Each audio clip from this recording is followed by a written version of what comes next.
Hello, I'm Dr. Robert Alcorn. In this video, I will explain what you can expect when you come for a spiritual healing session. When people schedule a session with me, in spite of reading my website and talking to me on the phone, sometimes they still are a little confused about what actually happens in the session. So I want to explain that here briefly.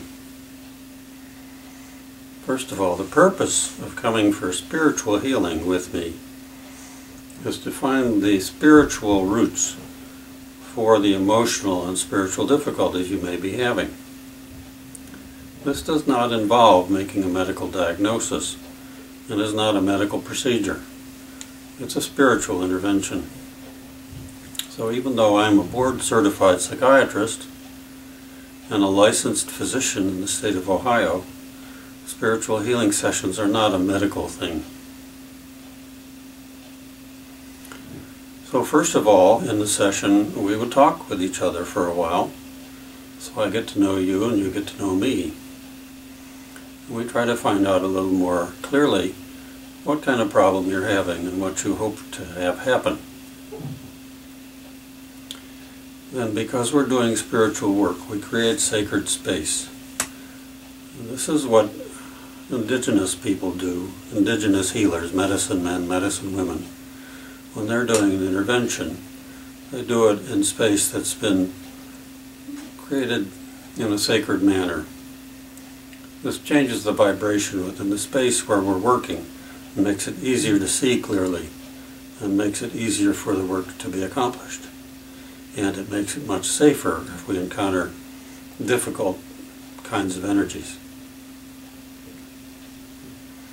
So we do that creation of sacred space by drumming and praying and meditating. Some of that involves mindfulness meditation, which means that you'll be sensing and feeling into the body, which is where the difficulties lie. Even the emotional and spiritual difficulties find themselves embedded in the body. So we'll try to reacquaint you with your body. What do we mean by finding the causes? I think of this in the manner which was described by Dr. Shakuntala Modi in her wonderful book, Remarkable Healings, in which she says the cause of psychiatric disorders can be any one of 5 things. It can be the result of traumas that have happened to you in this lifetime. It can be the result of traumas that have happened to you in a past lifetime. It can be the result of intruding earthbound spirits or the souls of human beings who have died and not crossed into the light. It can be the result of other kinds of intruding spirits, or it could be the result of karma. And to that last category I would add also the possibility of lineage problems or ancestral wounds. So having created sacred space and helping you to be as calm and peaceful as is possible, we then begin exploring what we might find in the way of causes for the difficulty. This can be done in a number of ways. The most useful and most fun way to do it is to have you enter a state where you begin to perceive things yourself. A typical example is that you may find a place in the body that seems to be uncomfortable, nervous, tense. We begin to practice mindfulness about that place, watching it, feeling it, listening to it, even smelling it, and then begin a dialogue as if it could speak. In this way we often uncover earthbound spirits and other kinds of spirits who are intruding. Sometimes the patient finds it difficult to enter into that visionary state, and so then we may use added tools to determine what the problems are and how many there are. This can be done through applied kinesiology, or what's commonly known as muscle testing. This is a way of tapping into the wisdom which is in your system, in your body, your energy body, your unconscious processes. Or it can be done by dowsing with a pendulum. My work in this direction has been greatly enhanced by studying the soul detective methods of Barbara Stone. I am now a certified soul detective. To find out more about what that means and to understand what soul detective protocols are, you could go to Barbara Stone's channel on YouTube, where she has a brief video describing this.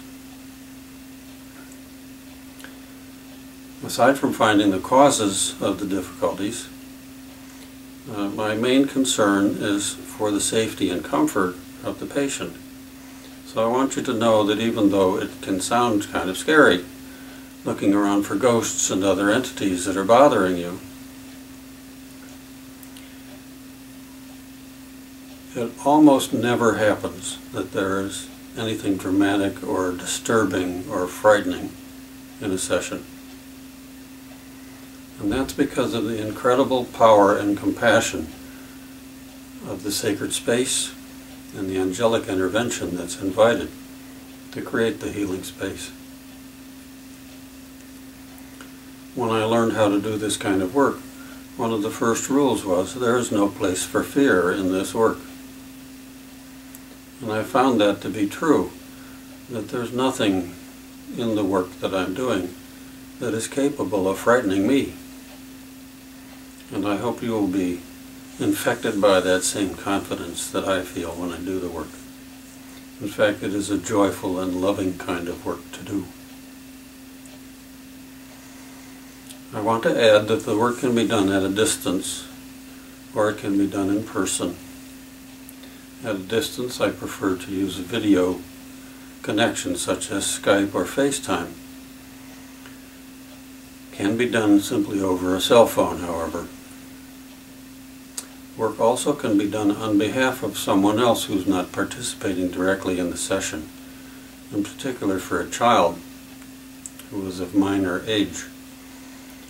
The work can be done through the mother or the father or some close relative because of the energetic and loving connection between you. People often ask when they're approaching the time of a session how they can prepare for it. So for that purpose I have put some meditations on this YouTube channel. One is called the Golden Light Meditation and the other is the Heaven and Earth Meditation. They're similar. The Heaven and Earth Meditation involves more grounding. So I advise people to practice that once or twice before the session to get used to the idea, and because it's very calming and peaceful to do that meditation. Sometimes the meditation itself is enough, and having done it, the patient feels better and doesn't need any further work. If that happens, you have my blessing, and I will not be upset if you don't need a session. My goal is to help you to feel better and to find the full strength of your soul and to find your soul's purpose and to remove the obstacles to that purpose. So welcome, and I hope you will enjoy meditating with the golden light and find peace in that way.